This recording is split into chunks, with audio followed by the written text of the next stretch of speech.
हुआ यूं कि जब कर्ण को तीसरा सेनापति नियुक्त किया गया द्रोण के मरने के पश्चात, तब उस तरफ अर्जुन है और अर्जुन का सारथ्य भगवान श्री कृष्ण कर रहे हैं, तो कर्ण का सारथ्य किसको करना चाहिए? यह विचार दुर्योधन के मन में था कि उतना ही कौशल्य युक्त अश्वों की जानकारी रखने वाला, रथ चलाने की जानकारी रखने वाला कौन है? और वहां पे शल्य था। शल्य यानी पांडवों का मामा। तो पांडवों के मामा को प्रार्थना की गई कि आप जरा कर्ण का सारथ्य कर लीजिए। उसने मना कर दिया कि छे मैं नहीं करूंगा, मैं राजा हूं और कर्ण सूत पुत्र है, मैं नहीं उसका सारथ्य करूंगा। अब ये शल्य की चाबी कहां है, ये दुर्योधन को पता थी। तो दुर्योधन ने फिर शराब मंगाई, उसको पिलाई और राजी कर लिया कि वो कर्ण का सारथ्य करेगा। ये बात जब कृष्ण को पता चली तो कृष्ण ने सोचा बड़ा अच्छा हुआ, मामला तो सलट गया। तो कृष्ण ने रात को जाकर इस शल्य की भेंट की और शल्य के कान में कह दिया कि देखो, तुमने अपने आप को और अपनी सेना को वहां देने की बात कही है, तो आपके शरीर वहां होने चाहिए, लेकिन मन तो आप मामा होने के कारण पांडवों के साथ होना चाहिए। अब शल्य को जब वो सुध में आया तो ये बात भी समझ में आई कि बात तो सही कह रहे कृष्ण। तो शल्य ने कहा, अब मुझे क्या करना होगा बताओ। उसने कहा, तुम बस एक काम करो, तुम दुर्योधन के पास जाओ और कह दो कि मेरी दो शर्तें हैं। एक तो मैं ज्यादा अच्छा सारथ्य जानता हूं और इसलिए कर्ण मुझे कोई सूचना ना करे, वो कुछ ना बोले। बोलूंगा मैं, कर्ण मुझे कुछ नहीं कहेगा, ये पहली शर्त। और दूसरी शर्त, सारथ्य के अलावा मैं कुछ नहीं करूंगा। यदि कर्ण मुझे कह दे कि और कुछ काम कर, मैं नहीं करूंगा ये काम।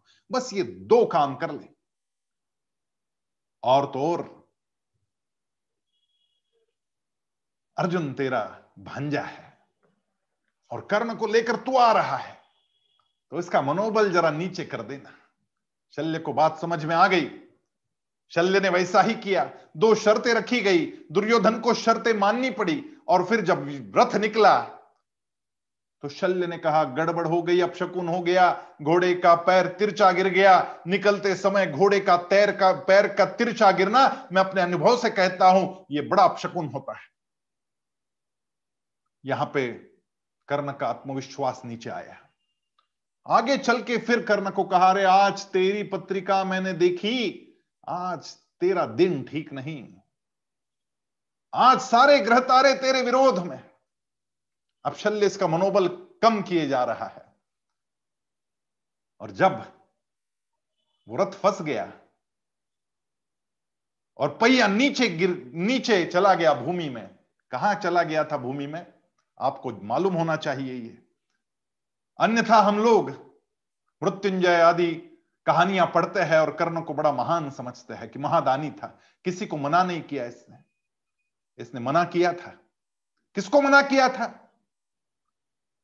जब अभिमन्यु चारों ओर से घेर करके महारथियों द्वारा मारा गया, यह बिल्कुल ही बड़ा अधर्म था कि एक बच्चे को, युद्ध का नियम होता है कि एक के साथ एक लड़ना चाहिए, और अभिमन्यु इतना शक्तिशाली था, महाबाहु था, कि उसके साथ 8-8 लोग लड़ने लग गए। तो अभिमन्यु नीचे गिर गया।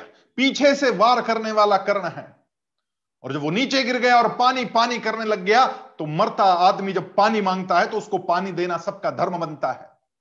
वो हमारा शत्रु भी हो और वो मर रहा है और पानी मांग रहा है तो पानी देना चाहिए। और पानी वहां पर था, वहीं पर एक गड्ढा था जिस गड्ढे में बड़ा साफ पानी था, वो पानी पिला सकता था, लेकिन कर्ण ने पानी नहीं दिया। इस दान से कर्ण फिर गया और आज तक किए गए सारे दान व्यर्थ हो गए, क्योंकि मरने वाले आदमी को पानी नहीं पिलाया कर्ण ने। और वो गड्ढा था जिस गड्ढे में कीचड़ बन गया था युद्ध के कारण, और उसी गड्ढे में कर्ण का रथ फंसा है। उसी गड्ढे में कर्ण का रथ फंस गया। तो कर्ण ने शल्य से कहा कि नीचे उतरो, मेरी मदद करो। तो शल्य ने कह दिया कि सॉरी, नॉट पॉसिबल। मेरी शर्तें थी दो, एक शर्त थी कि मैं बोलूंगा तुम नहीं बोलोगे, दूसरी शर्त थी मैं केवल रथ चलाऊंगा, बाकी कुछ नहीं करूंगा, तुम जानो, तुम्हारा रथ जानो, मैं तो यहां बैठा हूं। यह गड़बड़ हो गई, एक शल्य के कारण कर्ण का पराभव हुआ। शल्य भी उसको बड़ा कारण है,